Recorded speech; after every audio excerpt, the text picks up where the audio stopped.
Okay, so correct me if I'm wrong, but there's an element of pre-show, right? Is you're cutting down on water, right? But then you carb up to make those muscles pop. Is that part of something that you kind of?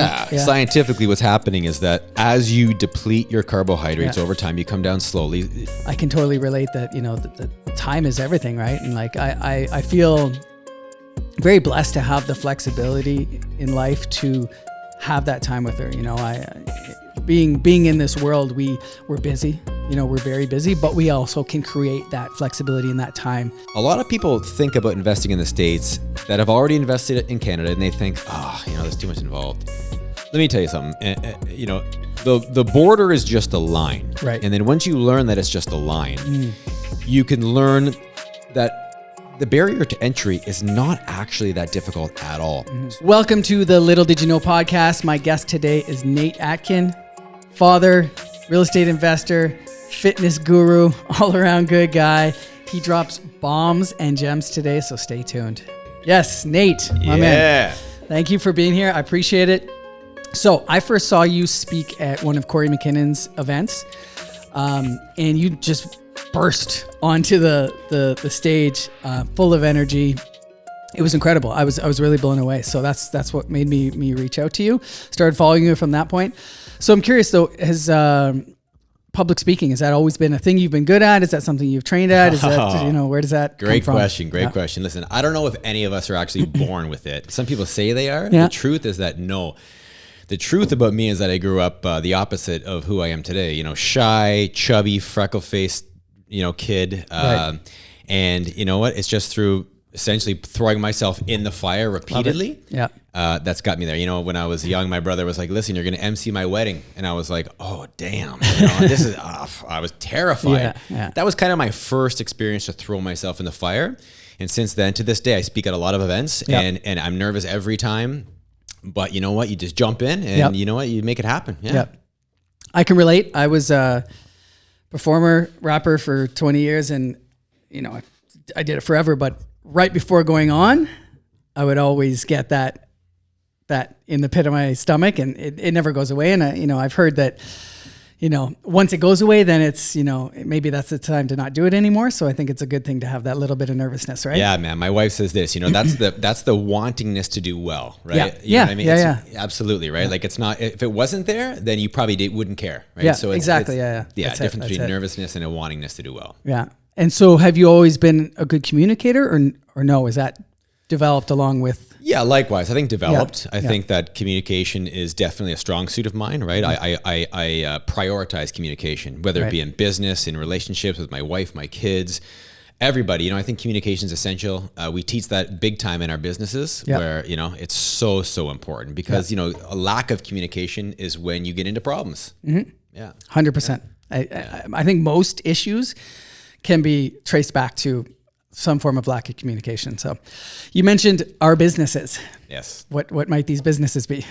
Good question. So listen, really quickly, Cole's Notes version of who I am and where I came from. I started off, came out of university and only one in my family that's ever graduated university. So my brother, who's working for my father's property management company at the time, is like, Nate, you got to come work for the family business. Dad's old school. Mm-hmm. He's an old dog. He will not evolve. But, he paid for you to go to school. So he was going to listen to you, right? Yeah.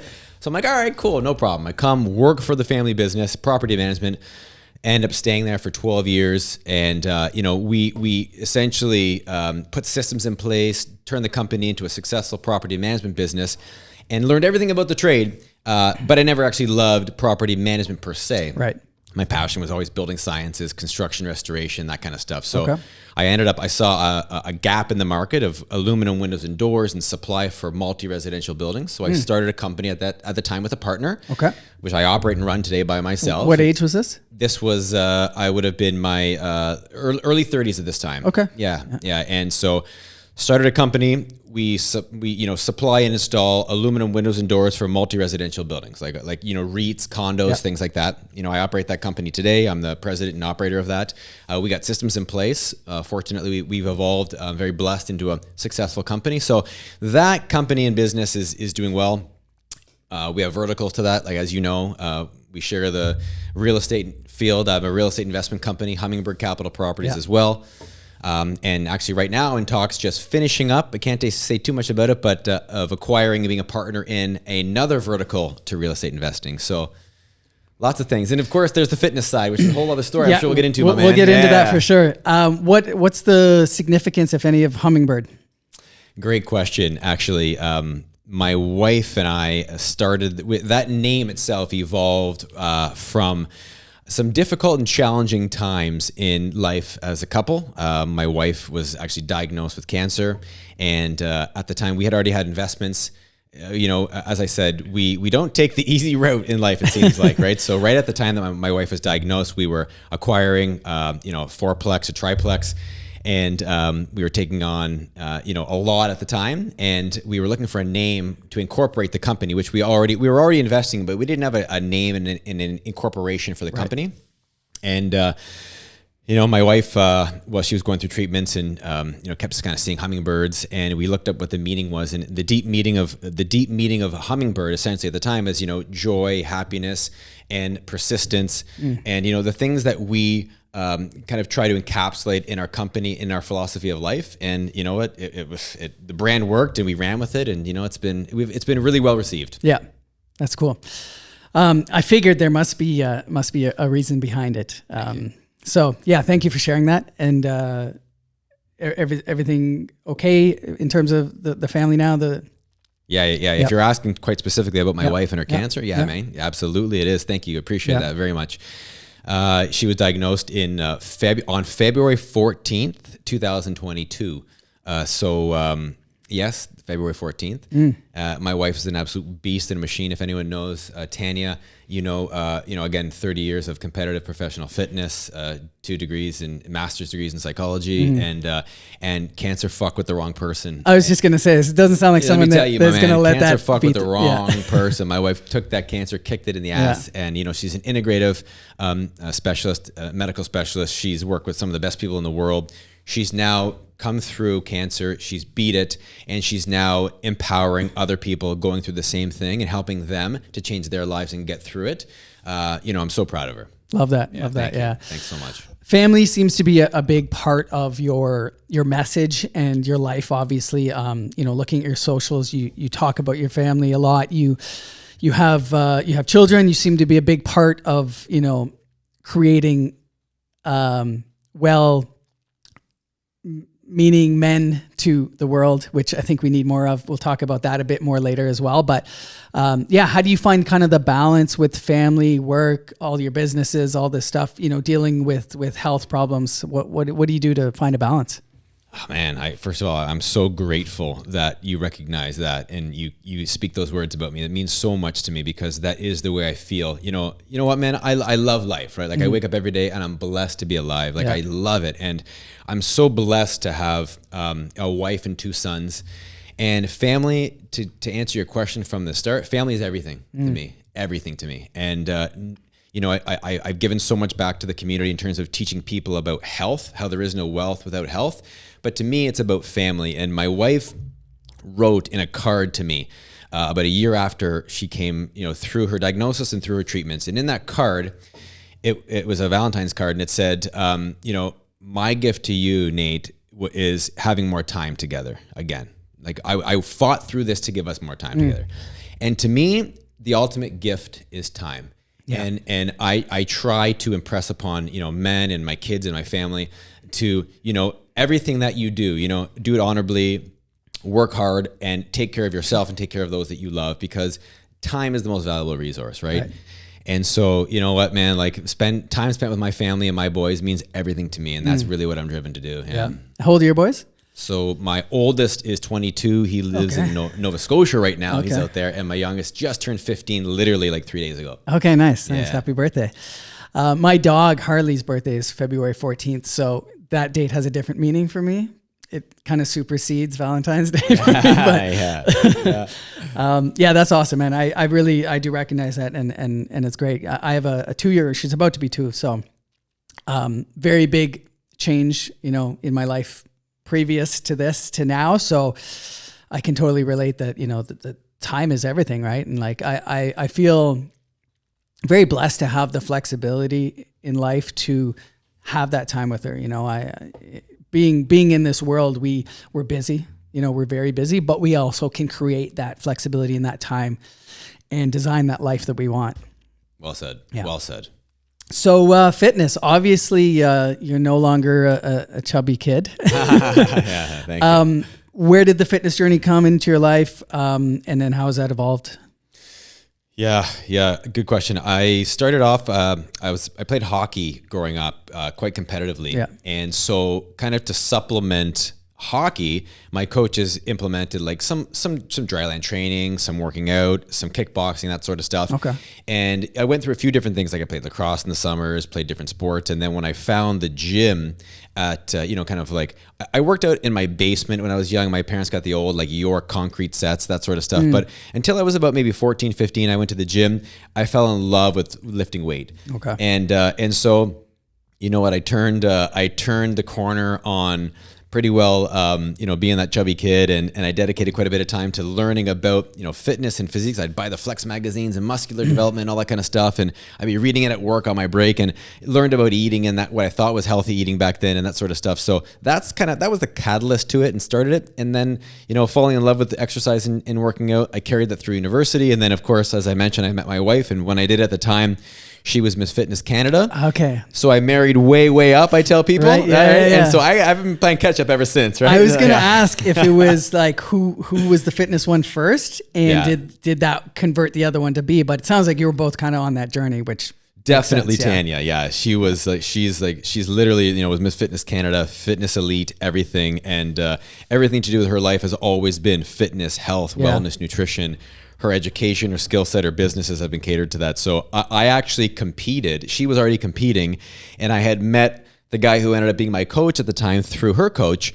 And I had said to him, listen, man, if I'm going to do this show, I'm going to fucking win. Like I'm not going to do something just to do it. Yeah. Right. So that's my mindset and everything. So I ended up, putting in the grind and saying, let's do this. And I went to Boston, and I ended up winning the show, which got me a pro card. And then at the time, my wife and I said, let's use this, let's travel with it. Let's compete. Let's have some fun, show our boys that if you set a goal, you can achieve it. So, we use fitness for that for the next number of years. Awesome. Yeah.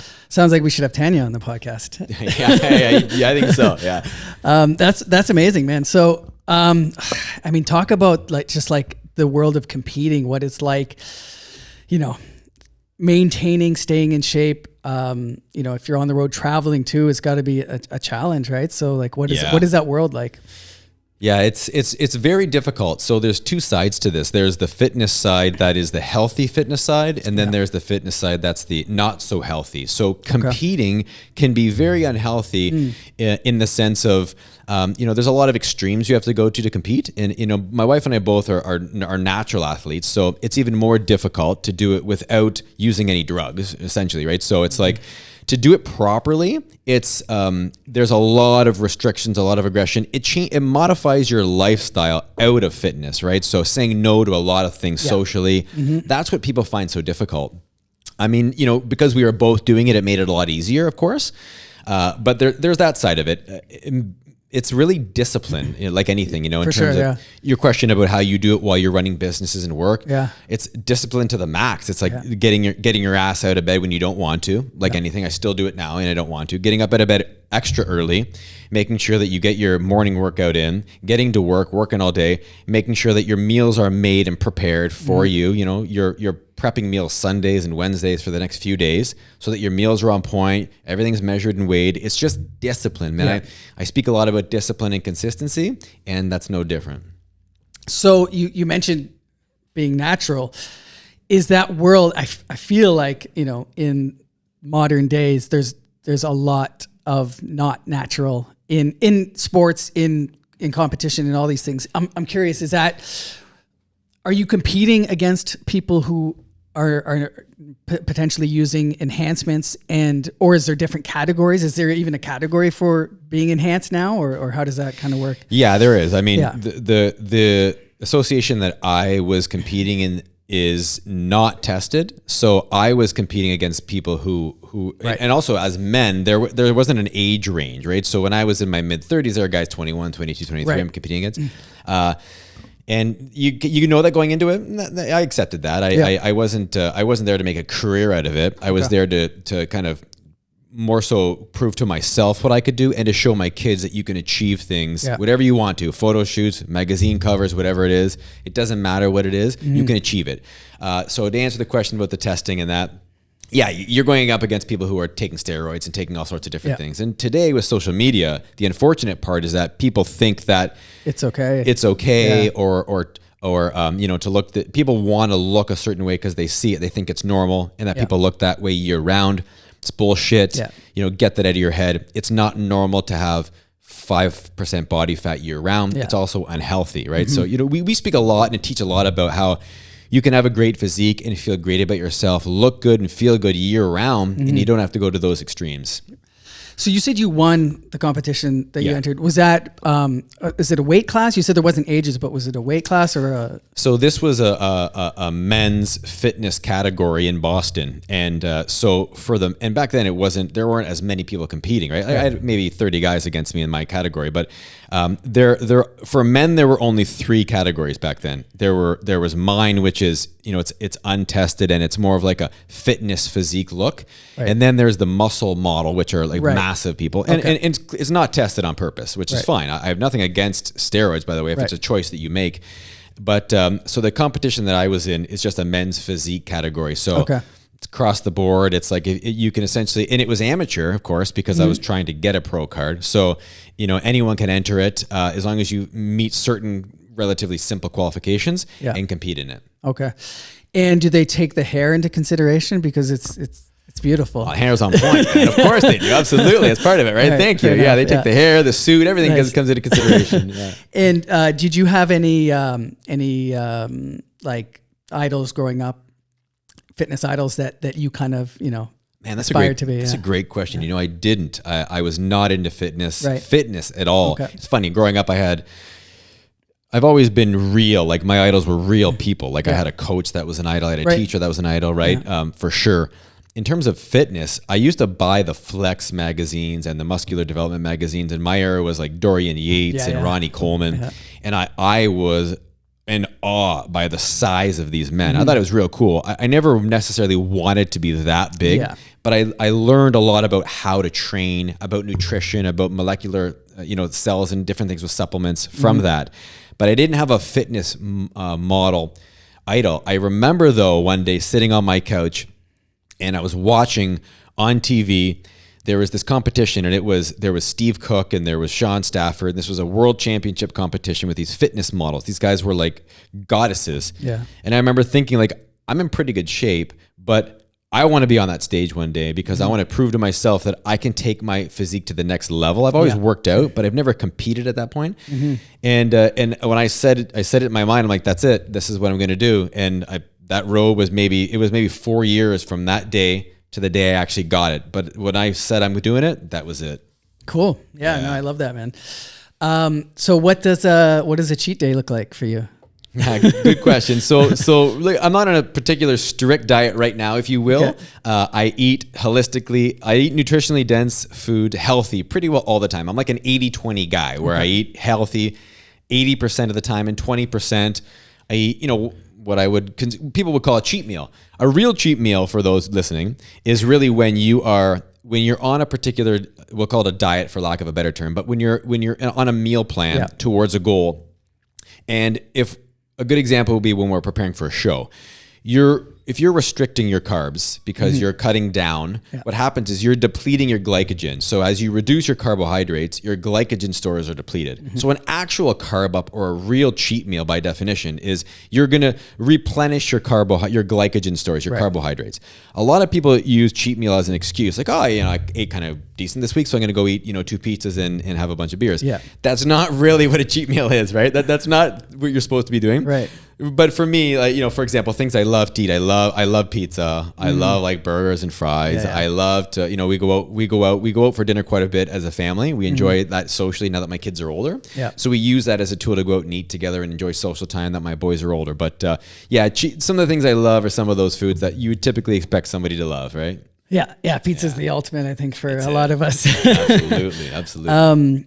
And so okay, so correct me if I'm wrong, but I think there's an element of pre-show, right? Is you're cutting down on water, right? But then you carb up to make those muscles pop. Is that part of something that you kind of... Yeah, scientifically what's happening is that as you deplete your carbohydrates over time, you come down slowly. In a prep can be anywhere from 8, 10, 12, 16, 20 weeks, depending on how long you need to come, you're going to come in for. And what happens is when you get to what we call peak week, so you're cutting you're depleting your glycogen stores, you're cutting your carbohydrates down really, really low.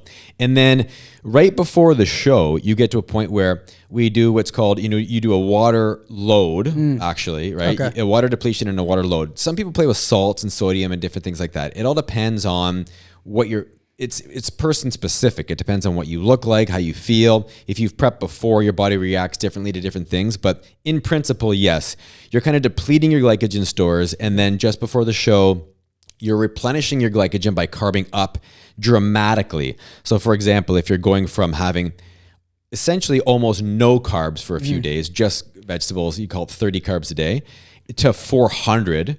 And what happens is your glycogen stores are restored and you flush your water and your muscles with water, and they fill back up and your muscle bellies kind of really, really explode and you become really, really vascular. Yeah.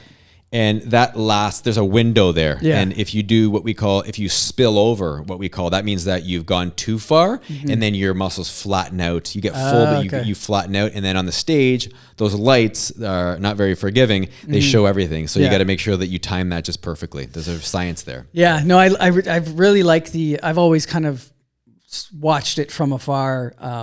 And I love the technique and the timing of things and the discipline that goes into it. So I appreciate that. But that's great, man. That's cool that you've been involved in that world. Kind of moving on from there, I saw you make a post about morning routines, and morning routines are a big buzzword, and there's a million things you could be doing now, right? You can spend 6 hours doing your morning routine and not get anything else done. What is your morning routine? Because I'm a firm believer in, I think routines are important, and your little, traditions that get you prepped for the day and get you in the right mindset. But what does your morning look like? Good question. You're right about morning routines. I think that they're important. Okay. The morning routine that works for you in your life in promoting the productivity of what you're going to do is important, So the problem I find right now is that with social media and all these different things, that you're made to feel like you gotta get up at 4 and you got to cold plunge, and then you got to meditate for 25 minutes, and then you got to do a Joe Dispenza special, bring it on. And it's like, I love Joe Dispenza. I love meditation. I love cold plunges. But the reality is that you're procrastinating on your productivity by doing 6 different things in the morning. And, I'm a big fan of Alex Hormozi lately, and I agree with something he says. It's like the most productive way to start your day is to reduce the time between when you wake up and when you're doing the needle moving activity. Yeah. Get your ass to that, So like my morning, the way you asked me a question, it takes some experimentation, right? Yeah. So I have the discipline to be able to get up at, let's say 4:45, 5, depending on the day, go and work out, and then get straight to work. Yeah. Some people need to get straight to work and then a little bit later in the day, get their worked in, depending on their schedule. I think you need to do what works for you and what you're going to follow. Like if and most people are like this, if at 4, 5, 6 o'clock PM, my ass is not going to the gym. I know I'm going to be tired. I'm going to say, I'll get up. I'm going to get right to work, like Nate or Hormozi says, and then I'm going to be really productive. And then I know later I'll go to the gym, but your ass is not going to the gym. Yeah. Don't do that routine. Don't follow that routine. Get your ass up, work out first, and get to work right away. Don't follow 17 things because you saw them on social media. Get that shit out of your head. Get straight to business. Right. So I think you help people with fitness and with business, right? And we were talking outside here earlier, and you said that, great, you can help them in those areas, but you can't, you can bring a horse to water, but you can't make them drink. So what do you do in that scenario? What can you say to people? Is there anything that you can try to tell people to be like, listen, like I can show you all these things, but it's up to you to do it. Is there something that puts a fire into people's ass, or, it's really up to you? There is. That's a really great question. the thing is that each individual person has their why, their reason, and a why is real. It's real, but a lot of people think that they know their why on the surface. Yeah. But I can almost guarantee anyone listening that unless you've gone deep, 7 layers exercise, 7 layers deep, something and like even, that. Even that multiple times sometimes before you really get somewhere. Morgan, man, great question, brother. It's true. It's like you need to do it often, right? Even every quarter, a couple times a year, whatever the case may be. But until you know and you have that why, and then you put that shit somewhere in front of your face all the time. The world's busy. It's distracting. Like you need to have that, because I can sit like you'd said, I can talk to you and teach anybody about what it takes to get in shape, to lose weight, to gain weight, whatever it is. I can teach you how to make money, how to invest, how to buy a property. I can teach you all of these things. But to have the discipline to stick to what it takes to have success in either or, it's something deeper, right? Yeah. So it always has to start with that.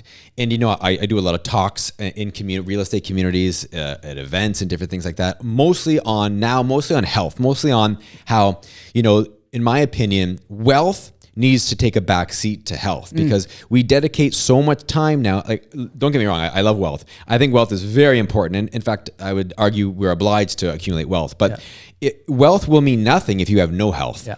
So it's kind of like I try to teach people about being able to have the skills to accumulate wealth and to be healthy. But from the starting point, you have to have that why pinpointed, and you have to keep that close by. Yeah. Yeah. That's huge. And I think, I think it's tough for people, right? And that's why it's important to take the time to figure out what that is. Like, I'm sure you have as well. I've done a lot of groups and personal growth mentorship and all these different communities. And a lot of them start with the mindset and start with finding your why. And once you've done it a few times, you're like, yeah, okay, I've done the mindset stuff. But it's true. If you don't have it, if you haven't fully figured it out and it's not there and it's not obvious for you, it's easy to forget, and it's easy to fall off. Yeah. Good point, man. And you know what too? I mean, the reality is that, to take it the next step. So for those listening who say, I legit know my why for sure, but I still can't stick to this shit. It's like, okay, listen, then we go into other strategies. There are other strategies that we teach people that can keep you on track. There's little things throughout your day. If you're a busy professional and I'm committed to health, there's things we can teach you about ways that you can make sure that you keep your nutrition on point. There's different strategies that we teach you to, different snacks you can have with you in your car, different things you can have in your office. Yeah. If you're going to a city that you're going to be there often because you got a house listed there. We can teach you strategies on which places to eat at. Make sure that you look it up first. Find a meal like a salad with a chicken that I can go to this place. If I'm stuck or I'm going to take clients out to lunch, I know I can go here and I can eat this. I know that I'm going to have water in my car to keep me satiated, make sure I'm not hungry all day. There are strategies that can fall into place here. At the starting point is your why, because that keeps your ass accountable and keeps you going. Yeah. And then you add you stack these strategies up, and you'll find success a lot easier than just, saying, okay, I'm really motivated today because, I saw Nate do a talk or I watched this podcast. Motivation evaporates quickly. Right. Motivation is garbage. It's a matter of making sure that you can couple that with action and discipline, and then you'll have success. Yeah. Great. Love it.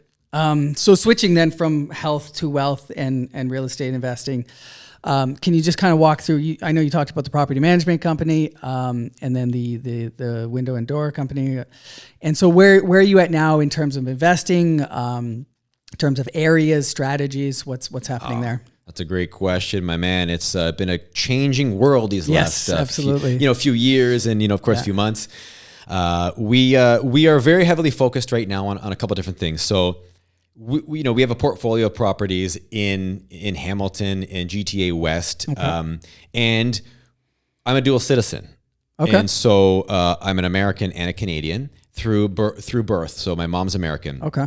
And so a few years ago, I really kind of dove deep into investing down south in the States, and so that was a game changer because opened my eyes up to several different options and opportunities. a lot of people think about investing in the States that have already invested in Canada, and they think, there's too much involved. Let me tell you something. The border is just a line. Right. And then once you learn that it's just a line, you can learn that the barrier to entry is not actually that difficult at all. So we went down there, learned everything we needed to learn about entities and structures and how to do it in taxation and litigation. And it's actually really easy. So right now we've got a group of investors that are Canadians, and we're working on acquiring value add apartment buildings, in Ohio. We're looking at a couple deals in Texas. We've got some smaller things in Ohio. So, we're heavily focused in the States. And we also have partners that are working in Moncton. We have a building that's under contract, a 20-unit building there we're raising capital for. So we're, a little bit of here, a little bit of there, but the same strategy, value add, apartment buildings, taking properties, stabilizing them, and making sure we can either with equity partners or debt partners. Yeah, there's been a big movement. Obviously, Ontario is not the most investor friendly these days, or if ever, but it's definitely been a movement of people out of the province, for one, going to Alberta, going out east, and then there was this kind of exodus of people going to the U.S. And this is partly due to some of the communities, the rise in real estate communities, and strategies being shared and stuff like that. So that's cool that you're helping people kind of see that past that line, that invisible line, and maybe that's all it is. And what kind of what's the difference? What kind of prices are you looking at there versus here? Are you finding deals right now? Yeah. How is the market kind of comparing to here? Are they in a similar state? You touched on some important things there. So for starters, absolutely, it's got its advantages heavily for an investor because the states that we look at are landlord-friendly states. So when I say that, for people who aren't familiar with exactly what that means, it means that the laws favor landlords. Right. So by that, I mean, if we have a problematic tenant, we can go ahead and we can make sure that they can be removed maximum 5 weeks. This is not like 9 months, 9-month LTB stuff. No, my man, like that's the beauty of it, right? So we're talking about landlord-friendly states where we can work with the state and the regulatory bodies on removing problematic folks. There's no rent control, right? So we can increase rent accordingly. You've got obviously price per door. Yeah. I mean, listen, the States it's 10 times bigger than Canada. You got 300 million people there, well, more now. And the reality is that, there are markets and sub-markets. We've got an opportunity down there to purchase properties. Right now, we're looking at $50,000 a door for multifamily properties on average. Some are a little less, some are a little more. So we're looking at acquisition prices that are much less with rents that are comparable. Yeah. Right. So the numbers make sense. We also another huge advantage of being down there is you've got lending opportunities that don't exist here. Right. I tell people, I said this on our webinar, what Tandy and I did for Ohio investing. It's like, they fight for your business down there, okay? Because they're capitalists. Yeah. If you prove that you can make money with them, they will come to you and say, when's the next deal? Let me give you money. Whereas in Canada, if I want to borrow, I have to give them, my son, my daughter, my left shoe, my passport, everything. Like they treat you as if you're a criminal. Whereas in the States, it's a lot different. So there's a lot of market metrics that we like in the places we are, and then there's a lot of metrics that lend to the landlord that are huge advantages. Yeah, that's great. And so how long when did you start getting into the US? So like I mentioned, we started about 3 years ago. My cousins live down there. My cousins I have cousins in South Carolina, in Pennsylvania, in Ohio. And started chatting with one of my cousins who he's an engineer for one of the states, about some of the properties he owns and that sort of stuff. And we were talking about comparisons for numbers and things like that. And I was like, wow, man, this is serious. So, I started, listen, I am very risk averse. Okay. So I mitigate risk at all costs. I research things. I get all information I can. I make sure that everything's in place.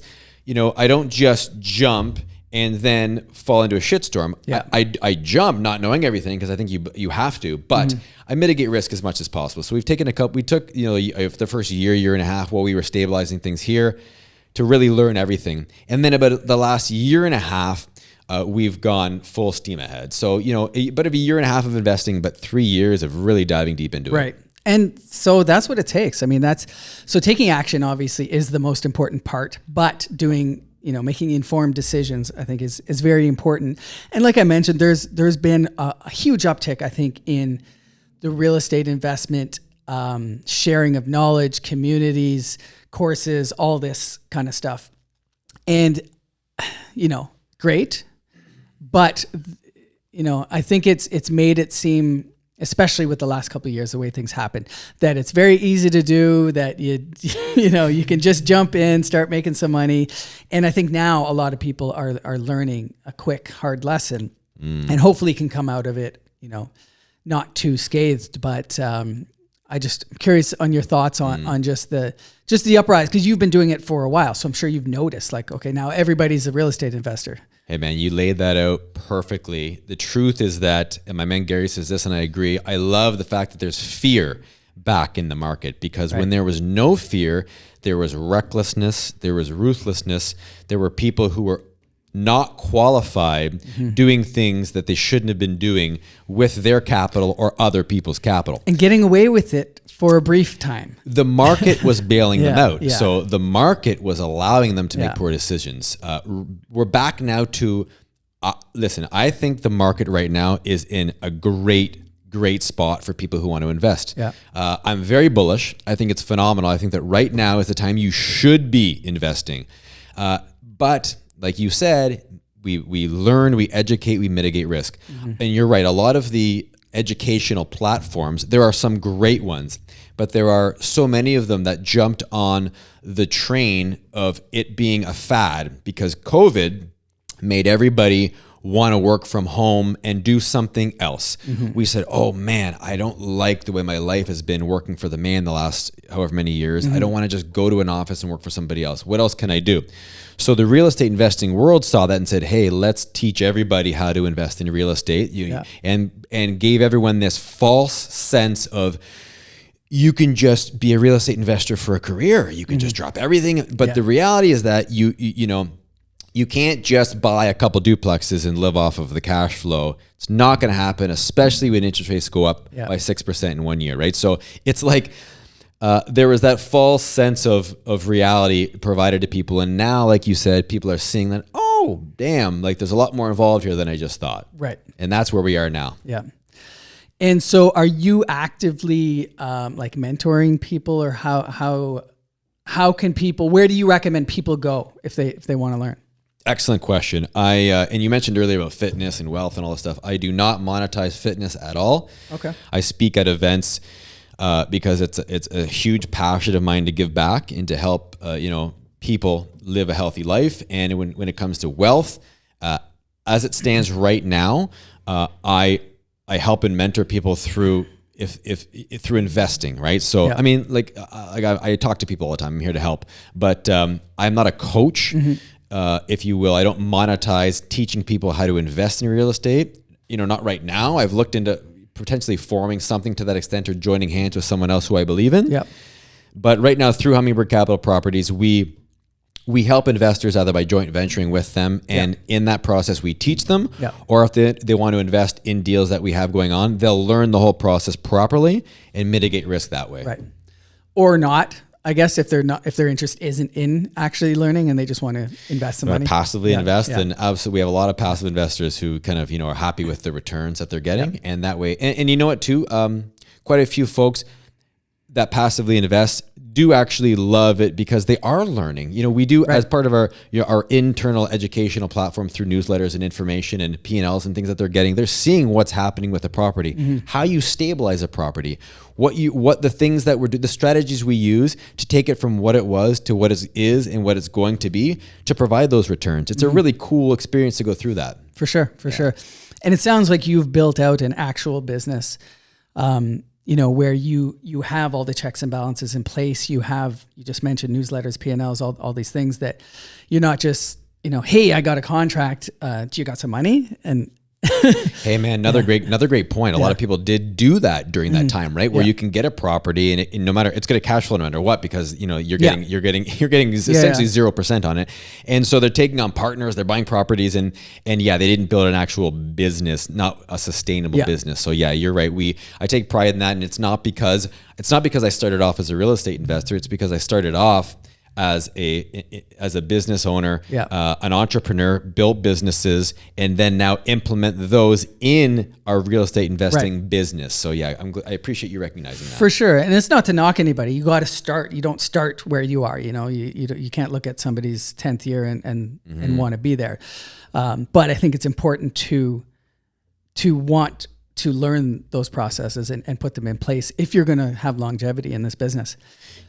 In any business. I mean, excellent point, right? It doesn't matter what you're running or what you're doing. If you're going to run a successful business, it has to have systems, processes, and I agree. It's very, very important to not just jump in haphazardly, but find mentors, business mentors, people in your field, people that are where you want to be.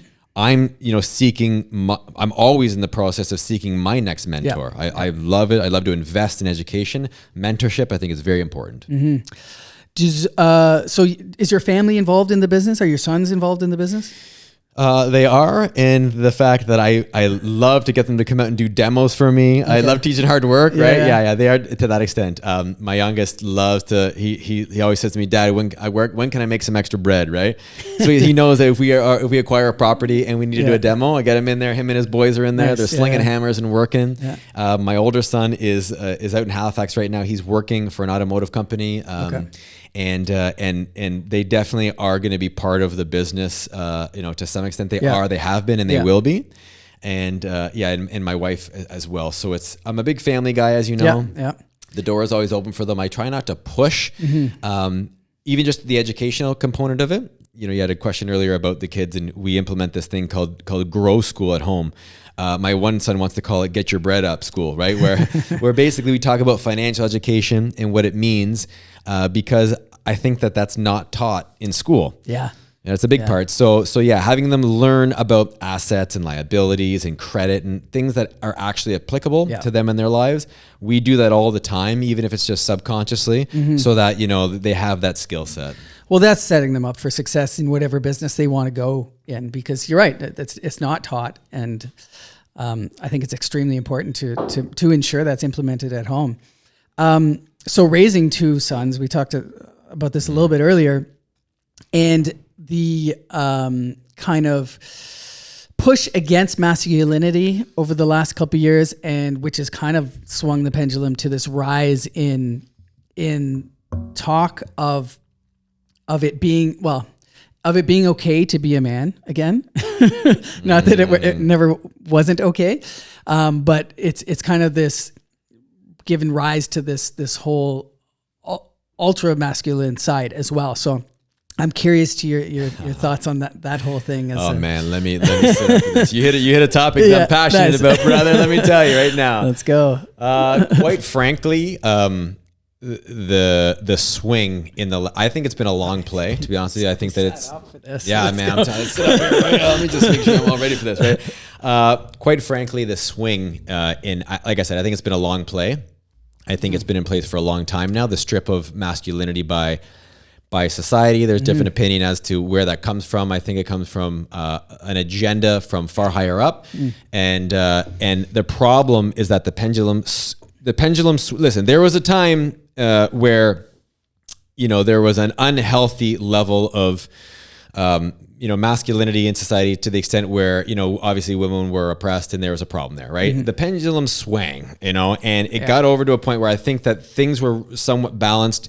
And now, unfortunately, we're at a point where there's a bunch of bullshit with things like cancel culture, toxic masculinity, whatever the fuck that is supposed to actually mean. All these sorts of things that, to me, in the essence of being a man has now become extremely foggy for the younger generation. My generation, we know what it is to be a man. We were raised by men. We know what it's like to be men. And I'm talking good men. Being a good man is very important. I'm talking about, showing your kids how to love their mother properly, providing properly. Yeah. And again, I always have the caveat because it's 2000 and almost 24 that this is not women. This is not about you. Yeah. I respect women more than anything on earth, right? My mom, my wife, I think you're superior beings. I want to say that first so that I don't get trolled, right? Yep. So it's about men. And I think that being a man, if you're a father, it means to, be there, actually be there to raise your kids, teach them honesty, integrity, honor, and to make sure that they understand what it is to go out and, like I said, treat their mother properly, be hardworking, make good decisions. It's very, very, very important. And it's been stripped away. And I think we need to bring it back. Yeah. So, I mean, it's tough. I can't imagine being a 15, 16-year-old boy coming up and trying to, find not just find yourself, but allow yourself to be what you naturally feel like you should be, but you feel this pushback from all these, and especially if you don't necessarily have positive role models in your life, I can see it being a huge challenge. So, and then you have things like, everyone's living online, you have porn, you have all these other things. And yeah, I think it's tough, man. I think it's a hard place and it's not going to go anywhere. Like, people like yourself are going to continue to just be what a man should be. But I touched on this. It's also brought rise to this kind of ultra masculinity as well, where guys now feel like they have to be this extra. You have podcasts like Fit and Fresh and stuff like that. I don't know if you're familiar, but they're just really about like, a man needs to be this, and it's not what it used to be in terms of how there was oppression to women, but it's sort of a form of almost that because the pendulum has swung that way. Yeah. I am not a fan of far right or far left. Right. Like, I think that there's a big problem there. I think that both are the problem, and the reality is that the media gave 90% voice to the far left. And that's why we have a lot of it looks like, not getting too specific, but it looks like there's this huge voice and all these protests from the far left are the majority, but it's not the majority. No. The majority are everybody in the middle, which is all of us, all my friends. Listen, and this is not about like orientation or race or any of these things. Yeah. I'm a massive fan of inclusion. I love it. Yeah. Far right is a massive problem. These people who are pushing some kind of you said like extreme, I wouldn't even call it masculinity. I would call it, being complete morons, where you're at a point where it's actually, abusive, or they're pushing it in people's faces. I think that that's because it's for eyeballs, it's for voices, it's for likes, it's for all these things. Listen, you know what? Being a good human being is being in the middle, like being a good woman, a good man, a good person, doing the right thing. That's not rocket science. That type of shit should be natural and normal. And we shouldn't have to think so hard to either be super masculine or super, I don't want to offend these people. It's like, no, just be a good human being. Right? Yeah. And that's the overarching concept about, even being a good parent. It's like teaching your kids what's right and wrong and doing the right thing. Like I tell my boys, like, wipe the seat after you piss on it. Say please and thank you. Hold the door open for somebody. This isn't rocket science. Yeah. Yeah, it shouldn't be so complicated, but for some reason it seems to have gotten lost in the noise. So, you're doing it with your sons, but I guess what advice would you give for young men to coming up now in trying to navigate the world now? Good question. I think that we'll take that twofold. One would be, so first of all, before you're a young man, as a parent of kids, I would say that you got to be present, man. Yeah. Like, being present is not in the same room as your child. Being present is not, like checking in every now and then. Being present is like sitting down, asking questions, talking to your kids about things that they're doing in their life. Who are you talking to? Who's in your classroom? Who are your friends? What are you guys doing? What do you guys talk about? What's on your phone? Let me see it. Like we have control of our kids' devices because, like you said, lots of things can creep in, right? Yeah. And influences. Yeah. So be present and have a good rapport with your kids, right? Like, give them respect and they'll give you respect back. So it starts with that. And then for like a young man who finds himself a little bit lost, you do need to find role models and mentors that kind of align with what you feel is right, you know, and that it doesn't have to be in real life, but it can be in podcasts. Nowadays, podcasts are a beautiful resource. You know, it can be books, podcasts, and listen, reach out. Like, I just want to say that the majority of good human beings out there, if you reach out to them, they will respond back to you. You know, like if you really truly believe in someone who's a podcast host or an author or somebody, and you're like, man, I love what this guy's giving out, this girl's giving out, I'm going to send him a note. Reach out, you know, like you'd be surprised how many times somebody reaches back if you're genuine about it and you're real. Right? I reached out to you to be here today. So I'm passionate about that. You know, people, I always have time for somebody who's looking to, you know, better themselves, and most other people do too. Most people are decent human beings and good people and want the best for others, right? So if you're a young man or young woman out there, make sure you find role models that you can align with. So for yourself, is this where you thought you'd be at this point in life? Was this your ambition to be where you are now? Is it way off from where you thought you might be? You know, that's a great question too. I don't think that I could say I'm where I thought I would be. I'm not where I thought I would be. I don't really plan my life out that way. You know, you know what? No, let me take a step back. I'm definitely not where I thought I would be in terms of, you know, you wake up one day and it's like, oh, I got, you know, I'm just barely over 40. Got 2 sons who are incredible, an amazing wife, but we've gone through a lot of tough shit, you know, and I'm grateful for all of it.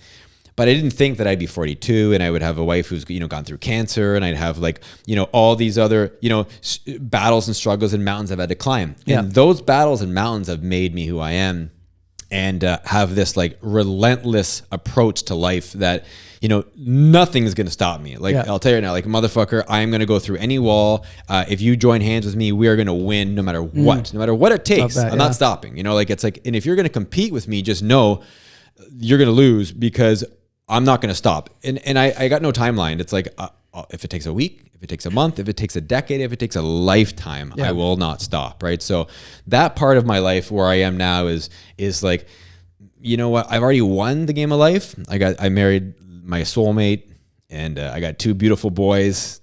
Like, the rest is bonus. That's it, baby. The rest is bonus.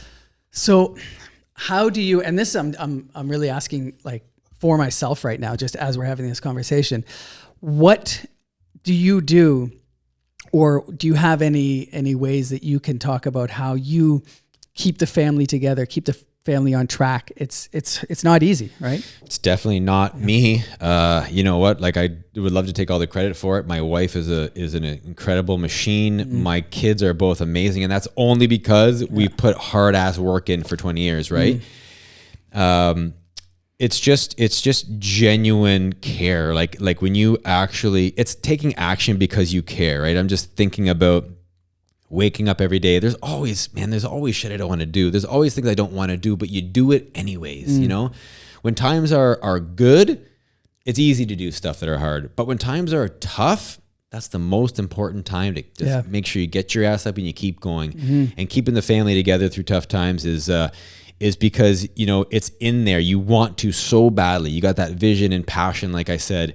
And, you know, when I die, I want to be able to look at myself and say, man, oh man, you are the dude who I wanted you to be. You know, that's it, man. That's like, I live for that every day. It's like, the one thing I'm scared of, I'm not scared of death. I'm not scared of illness. The one thing I'm scared of is regret, and not being the person that I'm capable of, and that is in me somewhere. I'm nowhere near there. So, man, we got lots to go, baby. We got a long way to go. Man, love it. That is, I don't know what else to say after that. That's the perfect ending. Thank you so much, man. This has been great. Pleasure's mine. Awesome. It's a pleasure. Absolute pleasure meeting you, brother. Thank you, man. Yeah. Thank you so much for tuning in to the Little Did You Know podcast. Don't forget to like, comment, subscribe. Big shout out to Nate Atkin for coming by today, dropping all that knowledge on us. You're going to want to watch that again. Let's get it.